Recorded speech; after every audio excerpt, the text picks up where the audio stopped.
by any means and fiend with self-esteem. Beauty supreme and Buddha walk so mean. The way you fit in them jeans, you eat your cornbread and greens. Dance or a doctor, red wine or vodka. Redesign your spot and redefine your mantra. Retwist your locks and realign your chakras. Doing your squats and getting closer to God, huh? Brunching with your squad or taking a girl's trip. Adjust your crown, you God's gift to the world, sis. Celestial body, drink your water. Meditate, sun-kissed goddess, heavenly order. Levitate, tribe of Ashanti. Black girl magic, melanin popping. Whether you ratchet or lavish, whether you bougie or savage, you a gift and a treasure. You got to love a black girl getting a shift together. Black girls are getting a shift together. These black girls getting a shift together, man. These black girls are getting a shift together. These black girls getting a shift together, dog.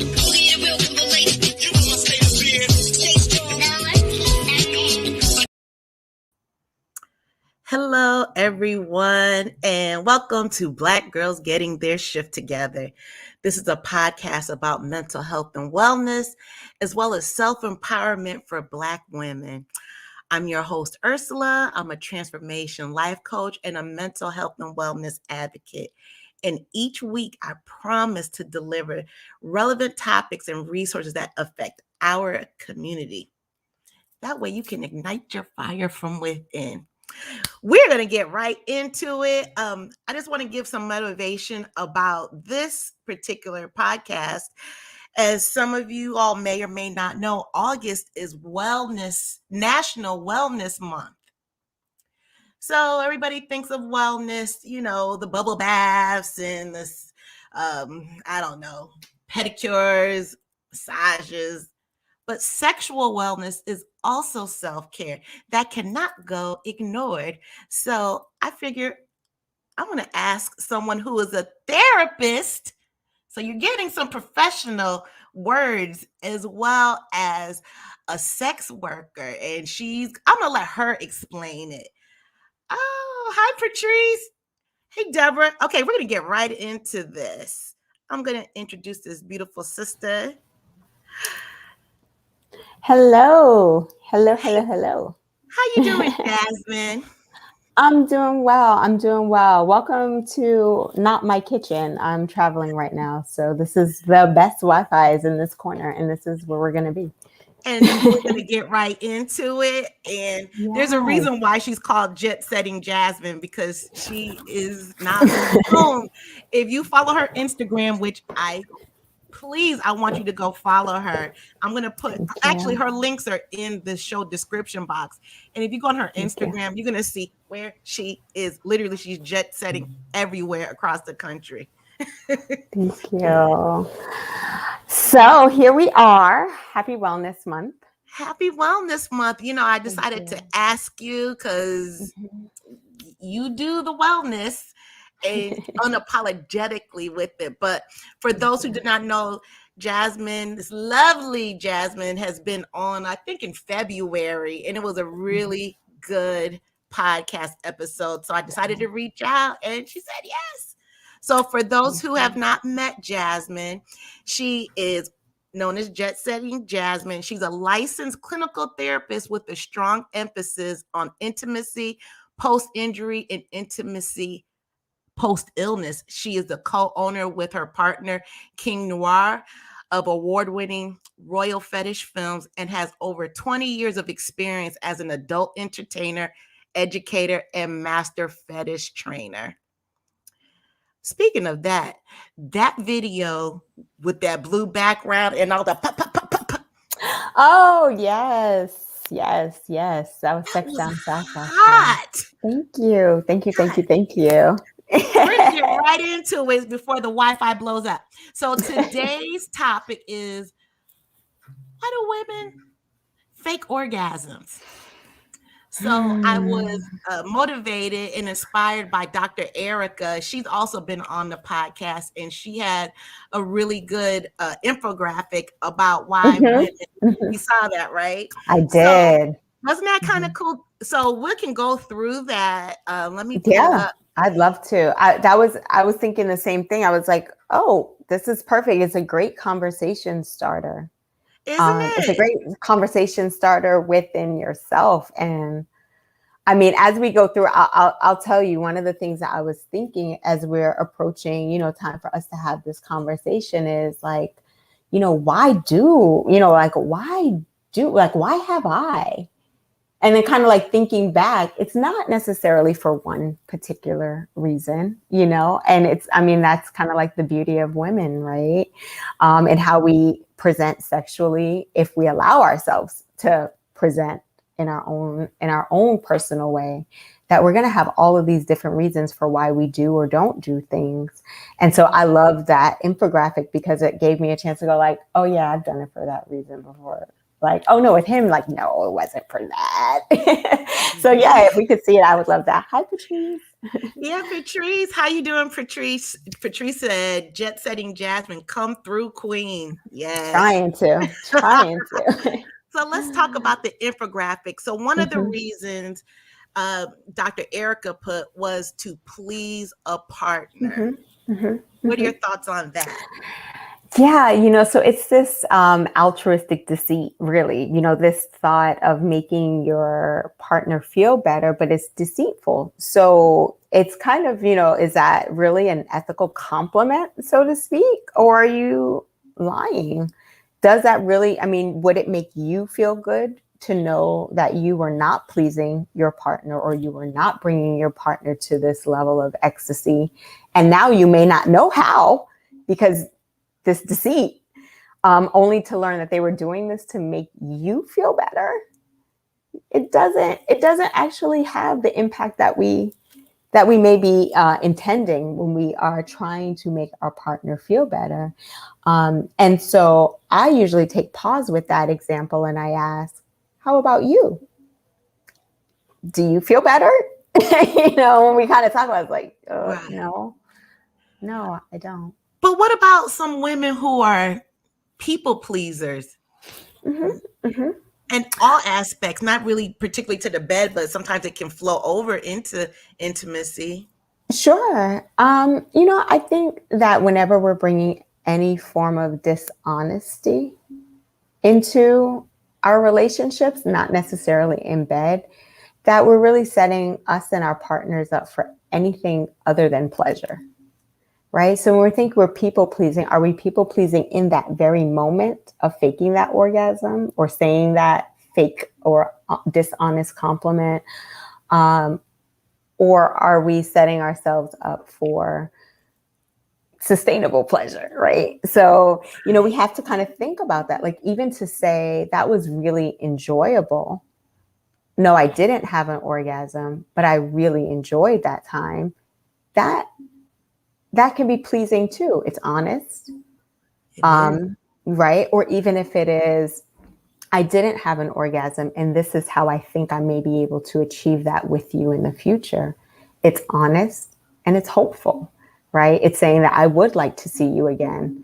But there are some things that we need to, whatever. But the leading with dishonesty and sort of covering it up with pleasure and pleasing, I don't buy that as I do buy it as a reason. I don't buy it as a good or honorable reason. Yeah, it sounds like it's inauthentic, which I've been guilty of. Same. And honestly, it's manipulative. I never thought about it like that. No, when I think it's on the infographic as well, like I want it to end, like I want sex to end. So I think it says something along those lines of, it did. What is that one that pertains to that specifically? We can kind of pick them out as our discussion is going. Well, the infographic has a clock and it said the reasons why women fake it. Another reason is to get it over with. Okay. So now with that one, the one that I was thinking is like, I've never, excuse me, my flatmate sneezed. God bless you.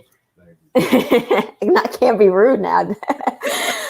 So with the infographic and talking about time, I thought that was really interesting because I was just like, oh yeah, like that has, has that been one of those reasons? And it's not so much, I think that I find that to be manipulative to use that as a reason because we can just communicate honestly, like I'm good, or whew, that's enough for tonight or for today. Right. But some people, including myself, I've been there before. Sometimes it's hard to communicate that. I think we make it hard on ourselves because Yes. it really is just being authentic, right? That's all it is, right? So, okay, when we kind of think about we're making these justifications for lying. Like sometimes it's hard, so I just tell a little lie, right? Sometimes it's really, I don't want to hurt anyone's feelings, so I just kind of make them think they know what they're doing with my body. And, and it's like, and that is really a breadcrumb. I make them think that they hit the spot. I act as if I'm done because I just want it to be over. Mm-hmm. And then we're creating this sexual behavior that is obviously unsatisfying, really to both partners. One partner maybe unknowingly. And then are we going to switch it up in 15 years or in 3 years and go like, oh yeah, actually I'm not a quickie person. It's just, so kind of, one lie begets another, right? And that's why we're having this conversation on the podcast. If women could just tell that one lie and go on with living a life of pleasure and correct that with their partners, we wouldn't be having this discussion. But it's obvious that that one little lie or that one little act of trying to justify the reason for faking this orgasm to ourselves and our partners are causing problematic behavior. It's causing a problem because now everyone wants to know, like, why do we do this? And obviously our partners want to know, and they're confused. Am I satisfying my partner? Am I helping my partner achieve pleasure? Or is this thing that people talk about, is it true? And yeah, it is true, because here we are, sexually healthy, people with positive, healthy sexual attitudes that are sharing. There have been reasons why we have chosen this seemingly little lie that really frames our sexual experience and our partner's sexual experiences as well. I love that. To answer your question or piggyback on it, I'm going to read what Deborah, and this shows it because I've been there also. She says, I think we're trying not to crush the ego. Okay, so Deborah, Paul and or Deborah. Hey, y'all, the Scots. The Scots. That's who they are, the Scots. Yeah, I think that's right. That goes in there with the justification of I just want my partner to feel good, right? And this idea of crushing the ego. My orgasm doesn't have anything to do with anyone else's ego. I think that's where we as, women have to even make a stance for ourselves. If we claim all of our, autonomy over our bodies and our sex and our sexual expression, like our partners support our sexual expression, they support our sexual health, but are they responsible for our orgasms? Now, if they were responsible and it was due, and then that may be attached to their job, their ego, so to speak. But it's our duty to advocate for our pleasure. It really is. It really, really, really is. And so why have we attached how our body responds to touch, how our body responds to the environment, how our body responds to our own personal stress? Why are we attaching how our body responds to external stimuli to someone's ego? That belongs to him. That's almost to think that you have this power to crush or build someone's psyche with your little lie. Right. This is why I love having you on. For some women who find it challenging, I would like you to answer this in a two-part question. Okay. How can a woman, from a therapist point of view, say, babe, I'm not having these orgasms? And then how would the 20-year adult film actress say it? Oh, that's a good. Yeah.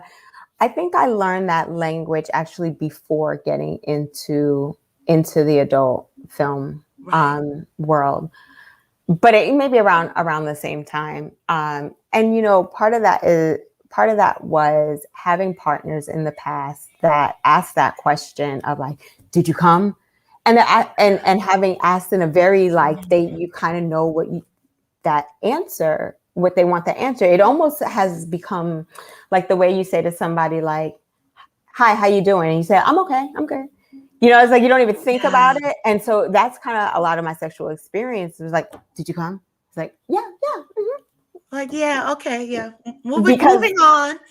Because if in those situations, if I had, and it's sort of definitely merging the experiences of a lot of women around this time that I was communicating with and have over my career. If we say no, then it's like, oh, then got to do something. And that part of that is not understanding, one, maybe our partner is not understanding how pleasure works for us. Right. Where sometimes we can have like this earth-shattering orgasm. Sometimes we have, actually last night I said I had a low, medium, and a high, right? So like what does that mean? A low orgasm, a medium orgasm, and I'm still partially out of this world. I'll be back all the way fully sometime next week. But oftentimes we can't explain to our partners how to answer. We don't even know how to answer that question. Did you come? Mm-hmm. So do you know if you had an orgasm? Have you had an orgasm? What do those orgasms look like and feel like to you? I do think that women have to do a lot of homework before we start getting worried about the male ego and psyche. I think it is super important for us to worry or to be concerned with our understanding of self. That question, did you come, as a woman, has been very intimidating, because two things: if you did and he didn't notice, did I? Was that the come that he was expecting? Men, extern are able to express that like tangibly, right? That they've had orgasm, at least if we're talking about this one particular type of orgasm. For women, because we only get to see one type and style of orgasm when we look at like movies, it's like, like we don't all come like that. That's a pretty come right there. Why, thank you. Thank you. That's my Zoom come. That's my podcast come.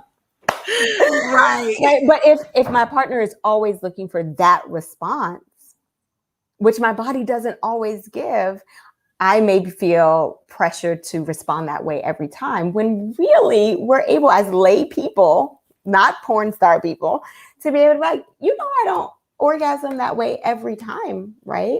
Sometimes it looks different. Sometimes I don't at all. Or maybe just having a conversation with our partners about what our orgasms look like, how we're not likely to have them, how we are very likely to have them, what positions tend to work. So to answer your question, I think it may sound like, the last time we had sex, the last time we had sex and I was on top of you, that felt really good. And I felt so much closer to having a climax when I was grinding closer to your pelvis. Right. So I'm not saying you don't make me come. I'm not saying I don't want to have sex with you anymore. And I'm not saying you knock it out the park I'm not lying. I'm saying of the sex that we've had, this is when I felt really good. And in this position, I was the closest that I have been. I'd like to explore that position more. I think in that position, that's when I think I want to go and get my toy, because I found that I have a different orgasm when I have my toy. I'd like to combine the two. I love it. Okay. You can still stroke ego. You can still be kind. You can still do all of those things and be honest. And you can, of all of these things, be honest and respect what's actually happening in your body. And gentle with it too. Totally gentle. Because coming at him harsh, to me, that's counterproductive. It's not going to work. No, and if you are coming at your partner defensively, then you may want to ask yourself, like, what about yourself you're projecting into that? Is it embarrassment? Is it, is it disappointment that maybe you thought that sex would unfold this way for you. But honestly, it takes a lot of work to develop good chemistry, to get those, to have that kind of pleasure with a partner every single time. Like, that's a lot of pressure to be in sync sexually and physically all the time. So I think, this expectation of even needing to have an orgasm to fake, like, just like when I let that pressure go, like, oh, you mean I could feel good? I could just like, breathe real good, get a little bit of energy out and just keep going about my day. Right. And no, I don't have to do this, oh, was it believable or not stint, right? Like, I could just have pleasurable sex. That takes out half the lies if you just cut off the fact that you don't always necessarily have to have an orgasm with partnered sex. And then the second part of that lie would be helping your partner to better please you, but you being responsible for bringing that to the table, and providing the instructions, the support and guidance to meet your sexual health needs. Yes. I remember in the last podcast we did, you said, don't waste your drops. But it makes sense. Don't waste it, just go for it. But, after reaching out to you, I started reading a lot and researching, and I was listening to this other podcast. I forgot the therapist's name, but they also work at the Kinsey Institute. She said that she interviewed women over 40 on their experiences with orgasms. And she said several of the women never had an orgasm. They never touched themselves. They came with a lot of toxic shame with it. And one woman, I believe she was 56, she had such a hang up in her head that because her kids were down the hallway on the other side of the house, she didn't want the kids to possibly hear anything, which I understand, but it totally shut her brain down from being able. Yeah. And she never had an orgasm until she was 56 years old, after all the kids left the house.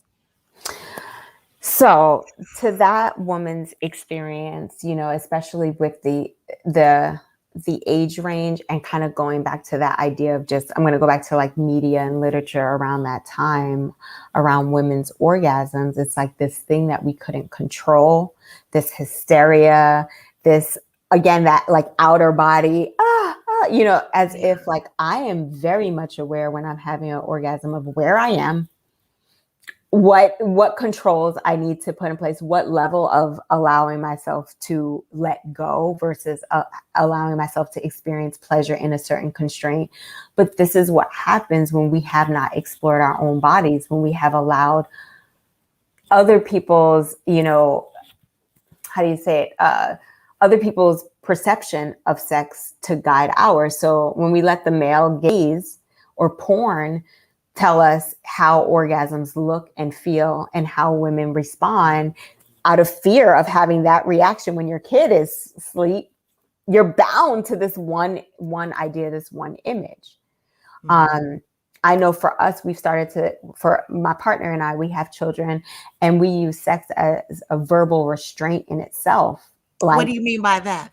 So we know we can't be, so loud, and like, we're having hotel sex lately, so this is great. But I'm sure at home, it's like we have to be respectful and appropriate. We have to keep the volume down. And so we like play a game with each other where he's like really like putting in the work, and I am working to, which makes everything that much more intense. Yes. And so like working that in, just even that in itself can share, you do have control of yourself, your sex, and your body. This, but part of that is playing and exploring with yourself, right? When we're with our partner, it can be this like, what if I'm losing control, or I don't want to scream and he keeps going. We learn how to control those things in our bodies, and we know our levels when we enjoy our bodies by ourselves. The other part to that with, being instructional, this is like some new age shit where you can talk to your partner about ways to have sex. And there's podcasts on every possible type of sex that you can possibly be having. But our moms, our aunts, hell, our friends that are a tad bit older than us, we're not having these kinds of conversations about sex. And many of them still are not. And I think it's so important for us to be able to talk to our, to be in alignment with, if I've never had an orgasm, am I faking having an orgasm because I'm embarrassed? One, that I don't know what it really looks like, sounds like. I'm afraid that I'm going to lose control. Or even there's pressure for me to perform and I don't know what else I'm supposed to be doing. So I just make it stop and have an orgasm. And every single one of those reasons are for us to take responsibility for, why am I showing up in any area of my life dishonest? And how can I correct that to show up as honest as I possibly can for me? That part, like, for me, that's the only person you really fooling is you, because I'm assuming in a lot of these situations, the partner is quote unquote satisfied, at least from an orgasmic standpoint. But you are internally lying to yourself, holding yourself back. And then obviously secondhand, your partner is not having the fullest sexual experience that they can have with you either, if you're not guiding their experience with your body. I love what you said earlier, how you said that you taking everything when you're having sex, not the performance part. Right. When you're with your partner. So I'm big on mindfulness and meditation, but listening to you, you can have mindful sex as well. Absolutely. I think all your senses. All your senses. Absolutely. I love, the many different ways that, like, if sex does not equal orgasm.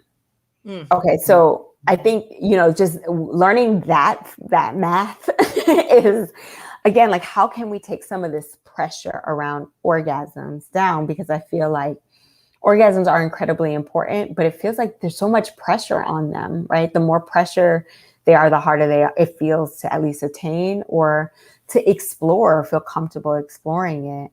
So, how do we help reduce that pressure for our couples that are here? And part of that, I think, is giving permission for orgasm-less sex, partnered sex. Meaning, how does that look? So I'll tell you, for like me and my partner, it may be like we're having sex and then, like, I have to go to work, and that's like, it ends. Like, I got to get up. No, for real. I got to get up. I'll see you later.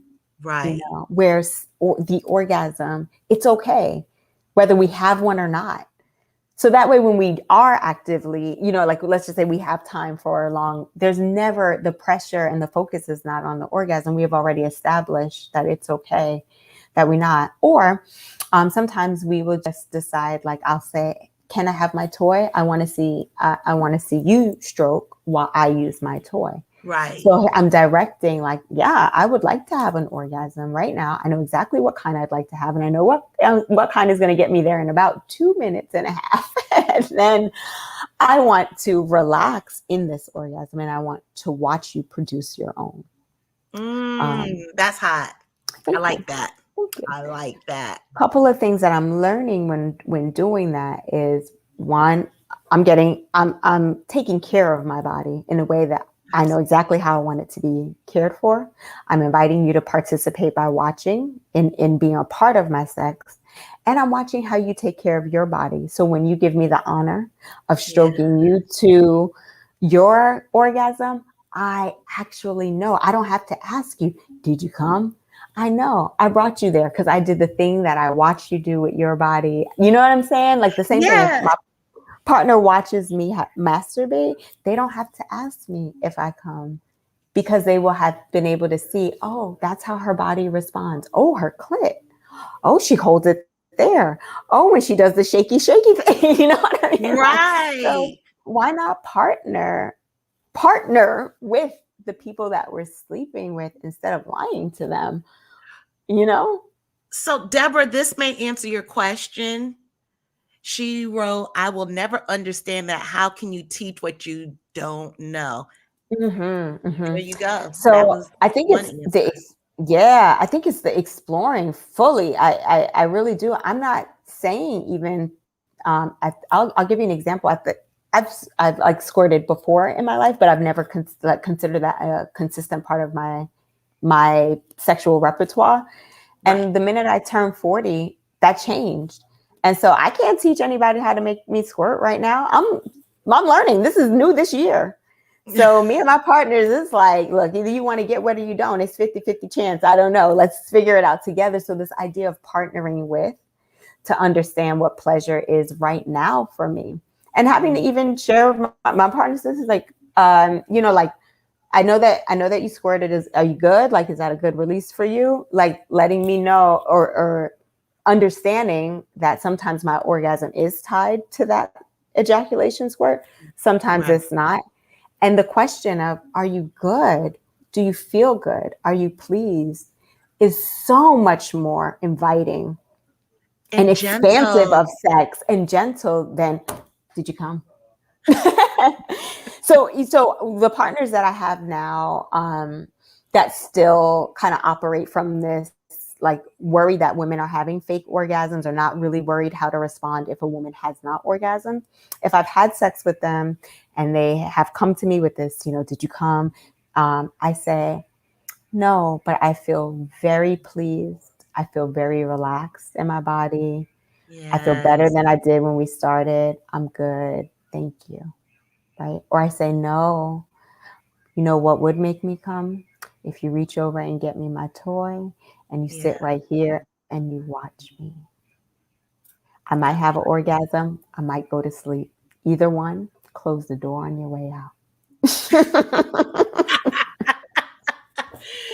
You are so cute. I love it. I'm going to read Patrice's. Hey, Patrice. Patrice says, I've been guilty of all of the above, but really gets me is I know grown women, I guess that's women, grown women, grown over 30 plus women that say they've never had an orgasm before. Yeah. Yeah. And she Yeah. also said that some women and men don't even know or ever heard of a G-spot before. Yeah.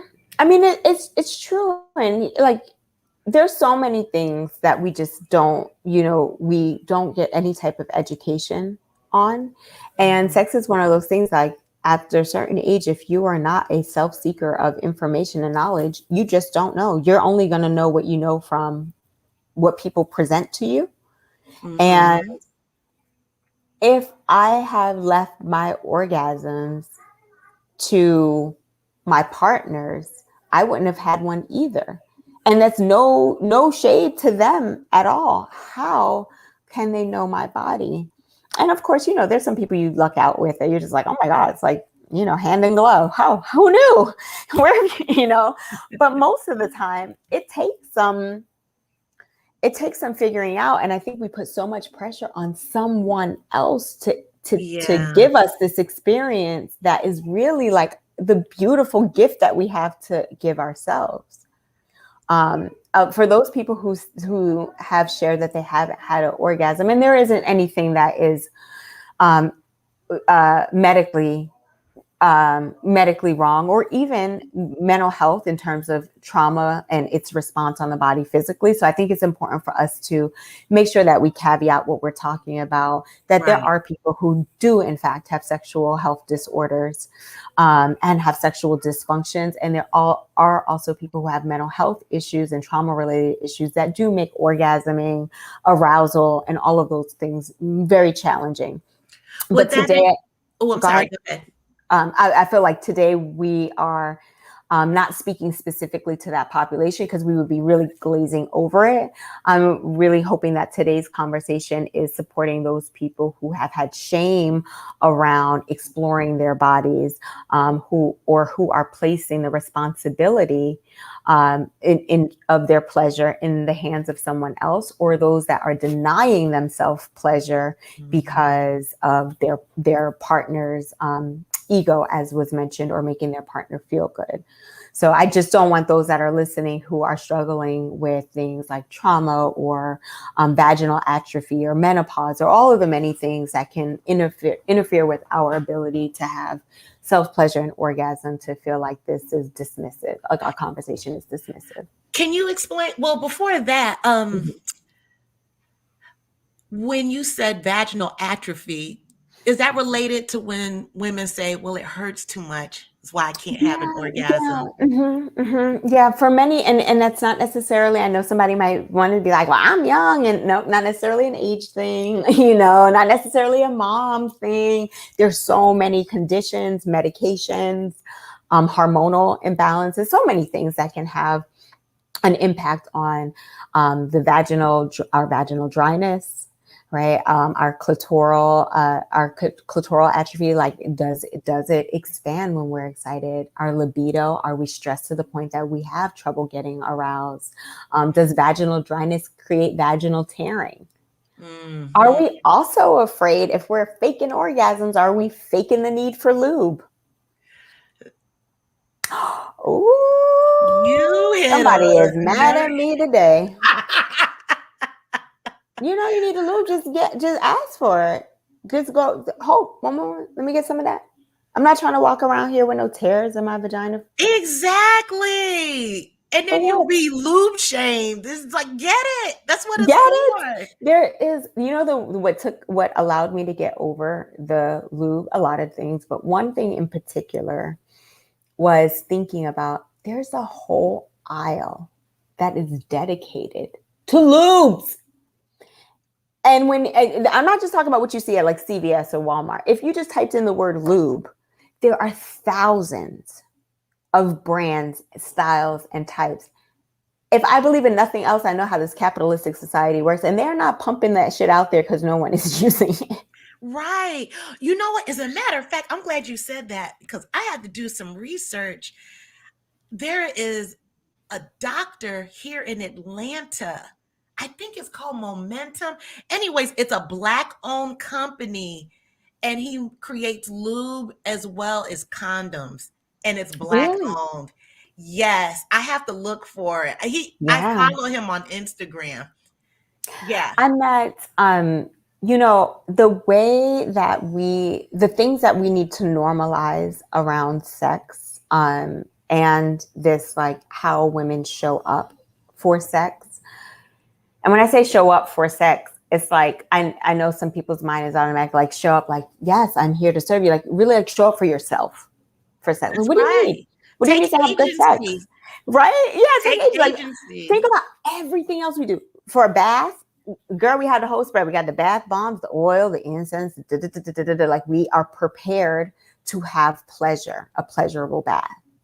We go to the nail salon. We know it's going to be 2 weeks. So I'm going to get the gel set. And so you kind of think these things through. We prepare. But somehow when it comes to sex, we like to like you just fell into it, and if we don't prepare ourselves and actually know what does it for us, what doesn't do it for us, what we need to communicate in advance, then we're going to have hit or miss experiences that we wind up lying about, right? Mm-hmm. So my suggestion is, one, doing that self-exploration of being able to determine for yourself, can I orgasm? Mm-hmm. If so, how?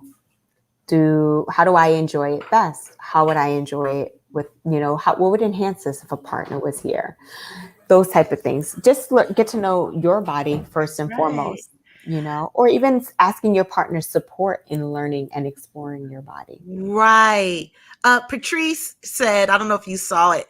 Patrice, thank you for your comments. She said, facts on facts on facts.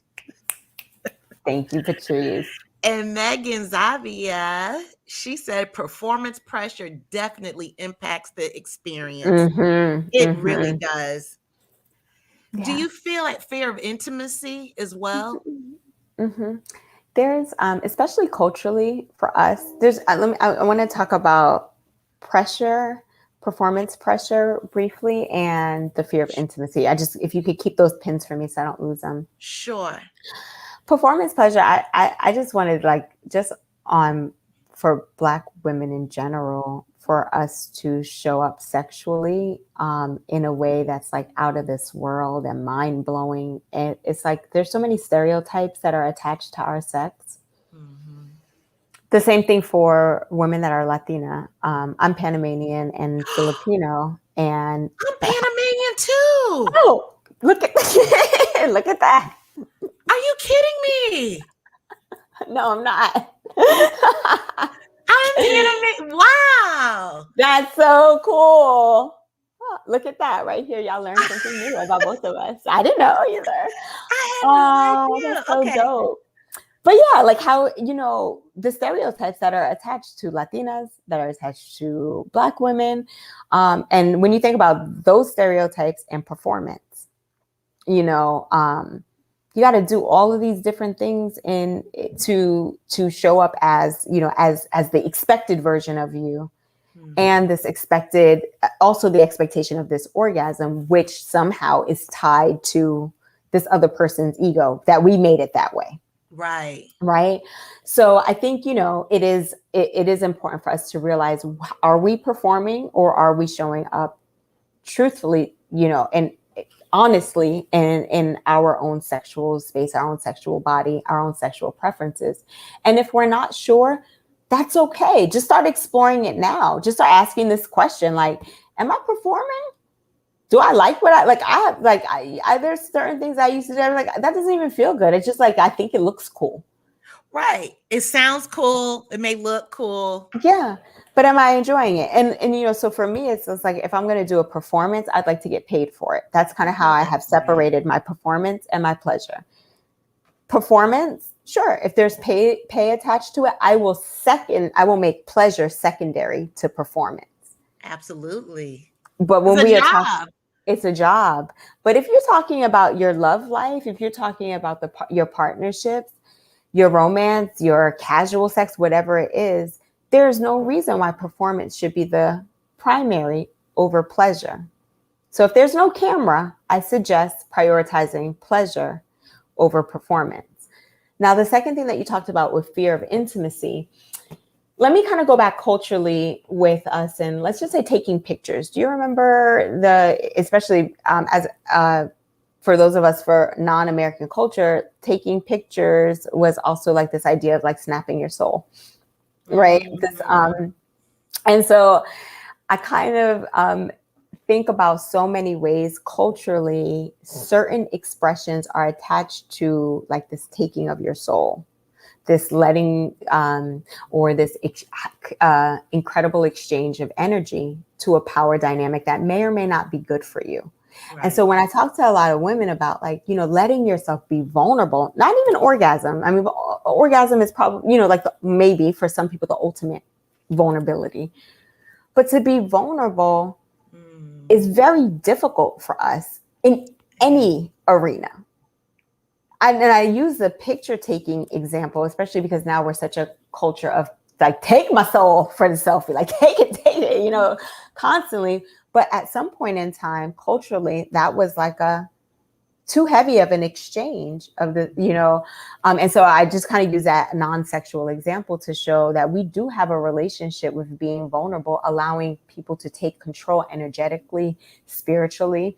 And for many people, orgasm is energetic, spiritual, this state of being that you may not feel completely yourself or in control of.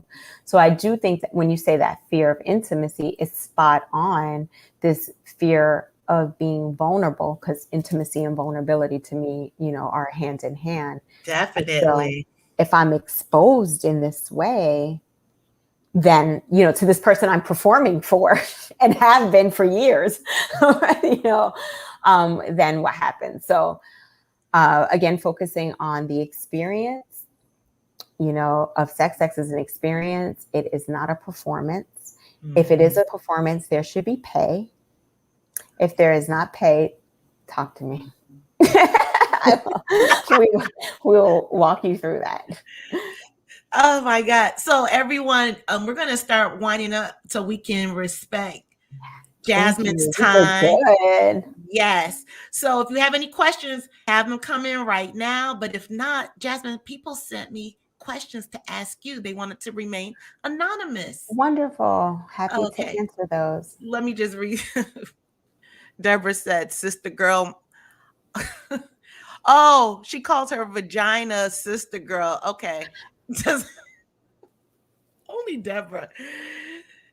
Doesn't react well to the lube.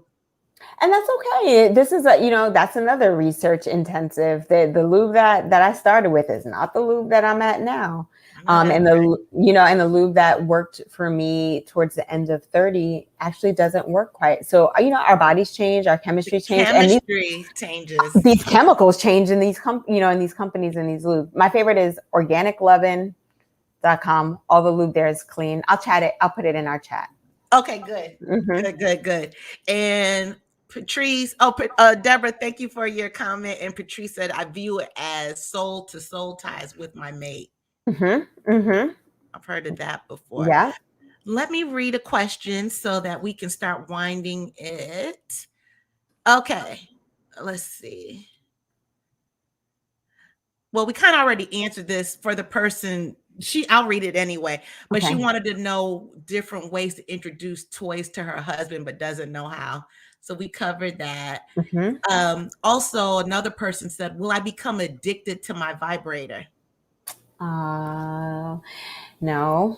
I think that is a huge misconception about masturbation. There is nothing that is going to exchange a human partnership and connection. And I think this year we probably saw it the best. Again, taking this example outside of the bedroom, we substituted a lot of technology, a lot of accommodations because we could not be in each other's physical presence this year. But when we could, that's something that we continue to look forward to. We didn't say like, I'll just deal with my, my robots and my laptops later for humankind. And it's the same thing when it comes to our toys. There are ways that they really do enhance. They really do make you feel good. There's such a variety of different kinds that you can enjoy.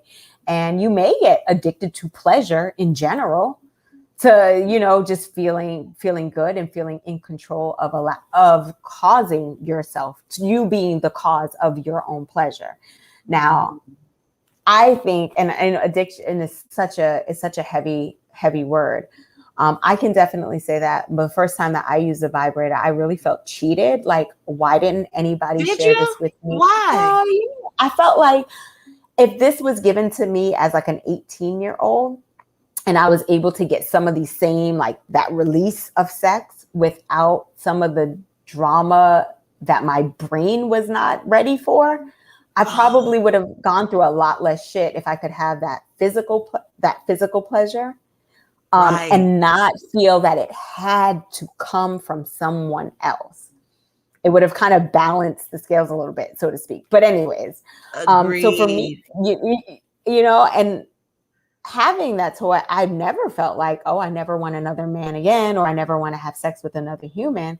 I have felt like when a human is inaccessible to me, or I want to spend time with myself, or I want to please myself, or I want to show my partner how I can please myself, that toy is there, but it never is in replacement. I hope the person who wrote that to me, I hope you got something from it, because I did, for sure. And I have 2 more questions, but that they just typed it in. I'm sure you saw it. One viewer said, why does my orgasms hurt? Okay, so that is, I'm not a medical provider, and I would never give anybody one-to-one advice without having like a full assessment, of what all could be going on. I'm going to put it this way. Sex should not hurt. sex shouldn't hurt unless that is your specific intention, right? So I am a BDSM fetish practitioner where sometimes people really, really want pain as part of their pleasure. Whole nother show. But if that is not the intention of your sex, then something needs to change. So even when I'm if I'm having sex with my partner and we're in a position and it starts to feel uncomfortable, we have to change that position. Absolutely. Because sex is not supposed to be painful. And that is not why I am doing it. I'm not, for me personally, in this example that I'm sharing with you, if being in that position is not to produce pain, then we have to stop. For me, from a medical perspective, and this is just to kind of share how we don't want to give blanket advice, I was having similar issues with having painful orgasms post-orgasm. So after having this orgasm, then cramps would set in, and it was polycystic ovarian syndrome. Oh. So being able to go and talk to a provider is very, very important. If it feels, and I remember for me, I was younger, felt really uncomfortable saying like, when I'm having sex, Mm-hmm. So, just being able to say after having, if I had to rephrase this now for the younger person, I was 19, younger person that I was then, I would probably use the language when I am intimate with my partner after I have pain, or when I'm at the height of intimacy, I have pain. I know language can be sometimes really difficult in the medical setting, right? To use words like sex, orgasm, climax, even our own anatomical language. So we don't have a whole lot of time for us to shift our issues with cultural linguistics in sex. We need to get this person that is having painful orgasms help. So I like to give some really neutral, quick language. So just being able to call your doctor or in your doctor's office and saying, mm-hmm. at the height of my intimacy, I feel pain, and then allowing them to kind of ask questions. So I hope that was helpful to you. I'm sure it was. Okay. Oh, Erika, Dope Discussions with Erika podcast. That's Erika. One of my favorite podcasters. Oh, nice. Yeah, you need to check her out. She wrote, is there a difference in intensity in an orgasm from clitoral stimulation and vaginal sex? That's a great question. Isn't it? And matter of fact, mm-hmm. the last question I had from someone who anonymously wrote in was that she could only have orgasms via oral stimulation. And mm-hmm. then Erika just came up with this. Mm-hmm. So this is great. Yeah. So this is a great question. And the other one as well. So there is a difference. And I guess the difference, more importantly than anything, is that it's different for every individual. Mm-hmm. And also, if we give our bodies permission to do the range of things that they can do, then we don't limit it to, I only have an orgasm. It starts to sound like, to date, I have had orgasms through vaginal sex. Mm-hmm. To this, in my sexual experiences, and through my sexual experience, most of my orgasms come from clitoral stimulation. So when we're talking about our bodies in this way, we're allowing ourselves to have range, because like I was just saying at the beginning of our talk, Ursula, is that just a year ago, my stimulation and expression of my stimulation shows up very different. Mm-hmm. But if I kind of allowed myself, like, I only come this way, I would have been clenching that I never experienced the release of the ejaculation of squirting. So it's important for us not to get into like, I only come clitorally or I only come vaginally. I want us to start to preface clitoral stimulation feels good like this. Yeah.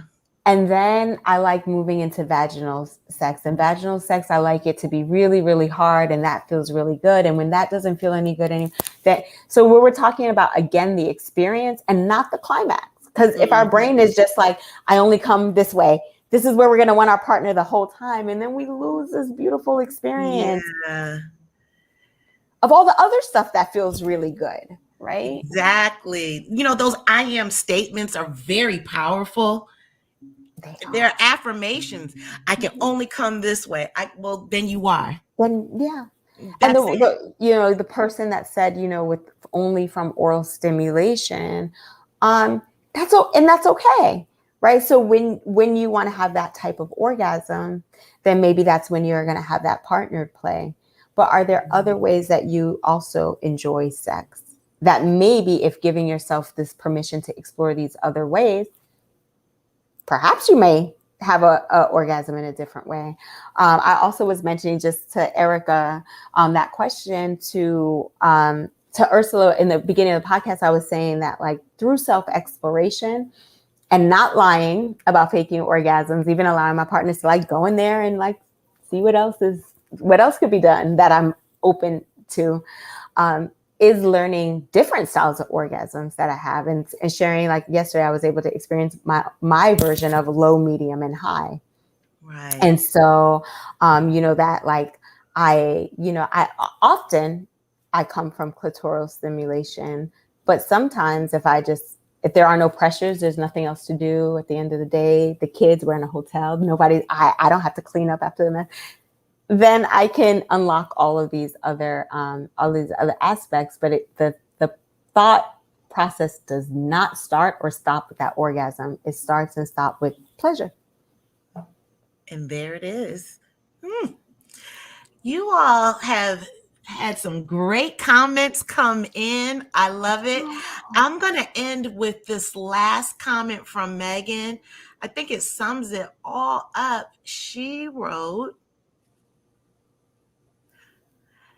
"This needs to be part of sex education as the focus tends to be on the anatomical aspect, not pleasure, intimacy, and how it changes as we age." Thank you, Megan. Yes.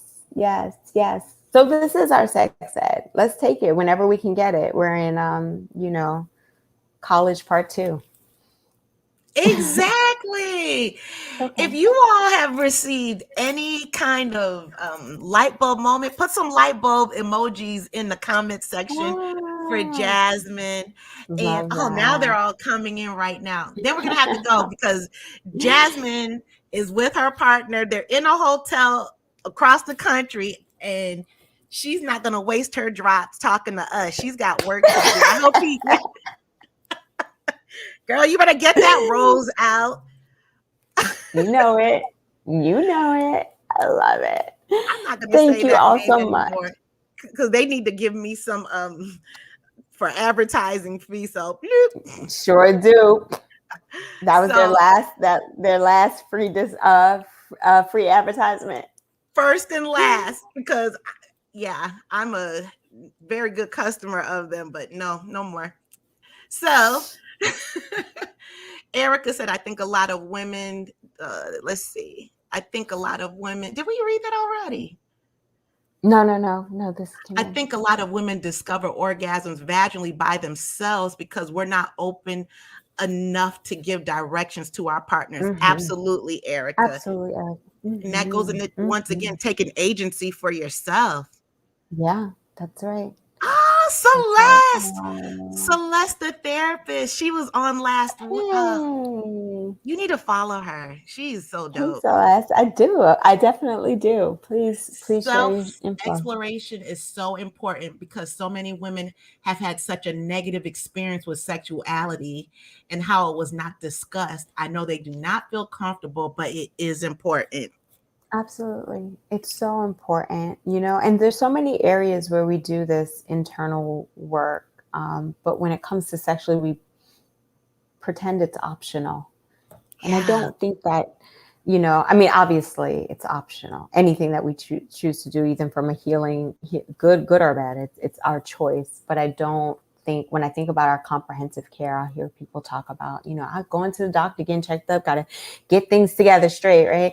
Seeing mental health, working through some things and trauma of the past. And that's so important as well. But it is really important that our sexual health be pulled into these domains as well. So for those of you who are listening, who are therapists, making sure that your practice is informed to actually help people talk about intimacy and sex, even if they don't bring it up, just making it a part of your biopsychosocial. That's something that I definitely do. When I ask about relationships and I ask, how is intimacy for you? And it's amazing what people will share if you preface that.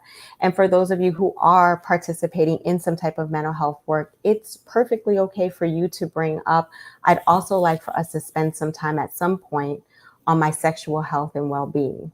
Okay, so that same thing for us to take agency over our sexual health care. And I don't just mean disease and dysfunctions. I mean our overall wellness, our attitudes and sexual behaviors, and our pleasure centers. And then obviously as practitioners, helping people recognize that your intimacy is just as crucial as your blood pressure.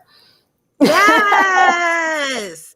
It may even help the blood pressure decrease a little bit, at least for a couple moments. My God.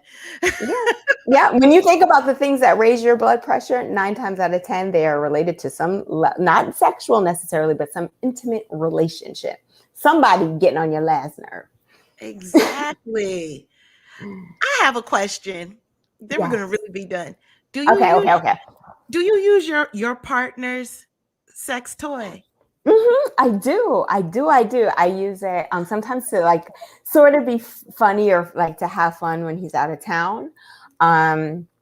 We use it together. So it's kind of like a threesome, so to speak, right? Oh my God, I love it. I do too, because it's like an outer body experience and there will never be another him. So that is the closest that I can get to having like 2 of the most amazing men. So for those we use it with other partners. Excuse me 1 second. For those who do not know, Jasmine's partner, or they made a dildo of his penis. Yeah. And it's big. It is. It's true to life. Weight and all. Yeah. Look. Yeah. I'm not mad at it at all. Thank you. Thank you. That's why self-advocacy is important. When I be like, I'm good. No, trust me, I'm good. I'm good. I'd be good too, sis, for real. So we're going to end it now. And are there any parting words you just want to share with everyone? Thank you so much for having me. I hope this conversation resonated with those of you who are listening in. It's so important that we're here getting our shift together. Yes. And everyone, please go in the show description box and click on Jasmine's links. She has a lot of them. There's the production. She's just so well versed in everything. Oh my God. Yeah. But some of the words that I took away from our conversation was communication, taking agency, using your rhythm, don't waste your drops. And that's it. That's a lot right there. It's a good start with. And get a mirror. Yes, a good one, a good clean one. Open those legs up and have fun with yourself. Mm-hmm. You all have a good evening. I need to see more light bulbs in the emojis, but Jasmine has to go. Jasmine, thank you so much because you truly are a jet setter. You're everywhere. And thank you. I'll be in Atlanta tomorrow or the next day. Yeah, okay. I'll reach out to you. I'll message you. Please do. Good night. Have fun tonight. Thank you. I sure will. All right. I hope you all had this was a very, very, very informative conversation. It's so well needed. I hope you all have fun tonight. And if you're not with anyone, you do have yourself. So, get a mirror, lock the dog up, close the door, have some fun. I'm getting a lot of hearts on that one. Yeah, just have fun with yourself and then see how it translates over with your partner. You all have a good evening. If you have any questions for Jasmine or myself, just slide up in our DMs. You all have a great evening. And Angela, I'm not asking that question live. I can't. I can't do it. I can't. I want to, but I can't. I'm already sweating looking at it. Good night, everyone. for the queen. Sisters manifesting their dreams. Get your cream by any means and beam with self-esteem. Beauty supreme and Buddha walk so mean. The way you fit in them jeans, you eat your cornbread and greens. Dance or a doctor, red wine or vodka. Redesign your spot and redefine your mantra. Retwist your locks and realign your chakras. Doing your squats and getting closer to God, huh? Brunching with your squad or taking a girl's trip. Adjust your crown, you God's gift to the world, sis. Celestial body, drink your water. Meditate, Sun Kiss got his heavenly order. Levitate, tribe of Ashanti. Black girl magic, melanin popping. Whether you ratchet or lavish, whether you bougie or savage, you a gift and a treasure. You got to love a black girl getting a shift together. Black girls are getting a shift together. These black girls getting a shift together, man. These black girls are getting a shift together. These black girls getting a shift together, dog.